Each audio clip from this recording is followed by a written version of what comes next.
Hi, hello, നമസ്കാരം. ഞാൻ രൂപ ഉദയകുമാർ. എന്തൊക്കെയുണ്ട് വിശേഷങ്ങൾ? എല്ലാവരും സുഖമായിട്ടിരിക്കുന്നു. ഞാനും സുഖമായിട്ടിരിക്കുന്നു. ഇന്ന് ഉച്ചയ്ക്ക് ടി വിയിലൊക്കെ വന്ന ഒരു വലിയ വാർത്തയായിരുന്നു.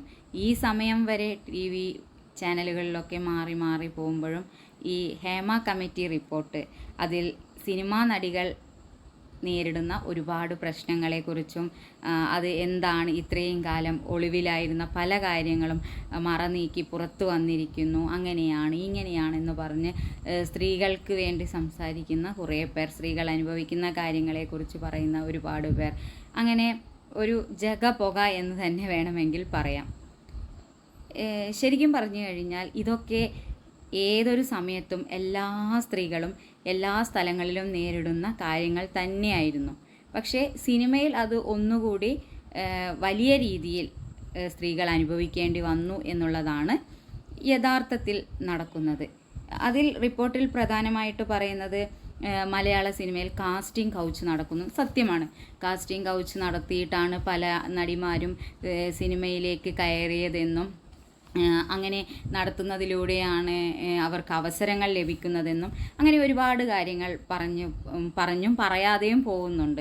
പിന്നെ രണ്ടാമതായി പറയുന്നതാണ് സ്ത്രീകൾ പലരും ഒരുപാട് ചൂഷണങ്ങൾക്ക് ഇടയാകുന്നു എന്ന്. ചൂഷണം എന്ന് പറയുന്നത് അവർക്ക് ഇഷ്ടപ്പെടാത്ത സീനുകളൊക്കെ, ഇൻറ്റിമേറ്റ് രംഗങ്ങളൊക്കെ 10ഉം 20ഉം തവണയൊക്കെ അഭിനയിക്കേണ്ടി വരുന്ന ഒരവസ്ഥ. ടേക്കൊക്കെ ഓക്കെ ആയാലും വീണ്ടും വീണ്ടും വീണ്ടും സ്ത്രീകളെ ഉപയോഗിച്ച് അത്തരം ടേക്കുകൾ മാറി മാറി എടുക്കുന്നു എന്ന് പറയുന്നു. പിന്നെ ഒന്ന് പ്രധാനമായി പറഞ്ഞത് അവസരത്തിനായി ശരീരം ആവശ്യപ്പെടുന്ന ദുരവസ്ഥ. ശരീരം കൊടുത്തു കഴിഞ്ഞാൽ നിനക്ക് നാളെ മറ്റൊരു സിനിമയിൽ നായികയായി അഭിനയിക്കാം എന്ന് പറയുന്നു. പിന്നെ പറയുന്നു ചൂഷണം ചെയ്യാൻ ശ്രമിച്ച ആൾ അവരുടെ ഭാര്യയായിട്ട് പിറ്റേ ദിവസം വേറൊരു സിനിമയിൽ അല്ലെങ്കിൽ വരുന്ന സിനിമയിൽ അഭിനയിക്കേണ്ടി വരുന്ന ഒരവസ്ഥ. ഇങ്ങനെ പറഞ്ഞാൽ തീരാത്തത്ര വസ്ത്രം മാറാൻ സ്ഥലമില്ല. ചെറിയ ചെറിയ എന്താ പറയുക, കുറ്റി മരങ്ങൾക്കിടയിൽ നിന്ന് വസ്ത്രം മാറേണ്ടി വരുന്നു. എന്നാൽ പൊടുന്നനെ സീനുകളൊക്കെ എടുക്കാൻ പറയുമ്പോൾ ഓടി വരേണ്ട ഒരവസ്ഥ.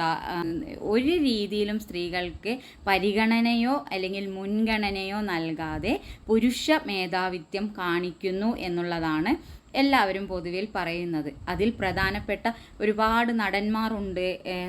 നടന്മാരാണ് സിനിമ എങ്ങനെ കൊണ്ടുപോകണം, ഏത് രീതിയിൽ നടത്തണം എന്നൊക്കെ പ്രമുഖ നടന്മാർ, അങ്ങനെയാണ് മാധ്യമങ്ങളിലൊക്കെ പറയുന്നത്. എന്നാൽ ഈ പ്രമുഖ നടന്മാരുടെ ആരുടെയും ഒരാളുടെ പോലും പേരുകൾ പറഞ്ഞിട്ടില്ല. അവരാണ് നായിക ആരാണെന്ന് തീരുമാനിക്കുന്നതും നായിക എങ്ങനെ അഭിനയിക്കണമെന്ന് തീരുമാനിക്കുന്നതും ഇൻറ്റിമേറ്റ് രംഗങ്ങൾ എത്ര തവണ എടുക്കണമെന്ന് തീരുമാനിക്കുന്നതും.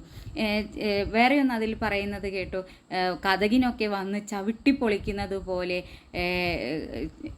സ്ത്രീകളെ ഉപദ്രവിക്കാൻ വേണ്ടി കാലും കൈയും ഉപയോഗിച്ച് വാതിലൊക്കെ ചവിട്ടി തള്ളി തുറന്നാണ് വന്നിരുന്നതെന്നും ഒരുപാട് പ്രശ്നങ്ങൾ നേരിട്ടുകൊണ്ടാണ് ഒരു സ്ത്രീ സിനിമയിലേക്ക് അഭിനയിക്കുന്നതെന്നും അത് അവരുടെ ഒരു അഭിനയം ഒരു മോഹമായി വന്നിട്ടാണ് ഇതിൽ ഇങ്ങനെയൊക്കെ അനുഭവിക്കേണ്ടി വരുന്നത് എന്നൊക്കെ ഒട്ടനവധി കാര്യങ്ങളാണ് പറയുന്നത്. ഇന്ന് മാധ്യമങ്ങൾ എടുത്തു നോക്കിയാൽ ഇത് മാത്രമേ ചർച്ചയ്ക്കുള്ളൂ. അതിൽ ഒരുപാട് പേർ പുതുമുഖ നടന്മാരെ അത്രയ്ക്ക് അങ്ങ് വിശേഷിപ്പിക്കുന്നില്ല. എന്നാലും പല നടന്മാരുടെയും പേര് പറയാതെ തന്നെ ഇന്നയാളാണല്ലോ, ഇങ്ങനെയാണല്ലോ പറയുന്നത്, ഇങ്ങനെയാണല്ലോ ചെയ്യുന്നതെന്ന് വെച്ച് കുറേ കാര്യങ്ങൾ പറഞ്ഞു വയ്ക്കുന്നുണ്ട്. യഥാർത്ഥത്തിൽ ഇപ്പോഴും സ്ത്രീകൾ ഇങ്ങനെയൊക്കെ നേരിടുന്നുണ്ടോ എന്നുള്ളത് ഒരു വലിയ ചോദ്യചിഹ്നമാണ്. കാലഘട്ടത്തിനനുസരിച്ച് സ്ത്രീകൾ ഒരുപാട് മുൻപന്തിയിലെത്തിയെന്ന് പറഞ്ഞു കഴിഞ്ഞാലും സ്ത്രീകൾ ഇന്ന് ഏതൊരവസ്ഥയിലൂടെ യാത്ര ചെയ്യുമ്പോഴും ഇത്തരത്തിലുള്ള കാര്യങ്ങളൊക്കെ അനുഭവിക്കേണ്ടി വരുന്നുണ്ട് എന്നുള്ളത് പച്ചയായ നഗ്നമായ ഒരു യാഥാർത്ഥ്യമാണ്. എന്നിരുന്നാലും ബോൾഡായ ഒരുപാട് നായികമാർ നമ്മുടെ മലയാള സിനിമയിൽ തന്നെയുണ്ട്. പക്ഷേ അവരോടൊക്കെ ഒന്ന് ചോദിച്ചു കഴിഞ്ഞാൽ ഇതിൻ്റെ സത്യാവസ്ഥ എന്താണെന്ന് മനസ്സിലാക്കാൻ കഴിയും. പക്ഷേ അവരാരും ഉള്ളു തുറന്നൊന്നും കാര്യങ്ങൾ പറയുകയുമില്ല. അപ്പോൾ കഴിഞ്ഞ ദിവസം അഖിൽമാരാർ ഒരു കാര്യം എടുത്തിട്ടിരുന്നു. എന്താണ് എന്ന് വെച്ച് കഴിഞ്ഞാൽ സിനിമയിൽ ബിഗ് ബോസിൽ പോകുന്ന ആളുകളൊക്കെ ഇതുപോലെ വഴങ്ങിക്കൊടുത്തിട്ടാണ് പല സ്ത്രീകളും ബിഗ് ബോസിലേക്ക് എത്തുന്നതെന്ന്. പക്ഷേ അവിടെ പല സ്ത്രീകൾ എന്നുള്ള ഒരു പദപ്രയോഗം അദ്ദേഹം നടത്തിയത് കൊണ്ട് അദ്ദേഹത്തിനെതിരെ ഒരുപാട് സൈബർ ബുള്ളിങ് വന്നിട്ടുണ്ടായിരുന്നു.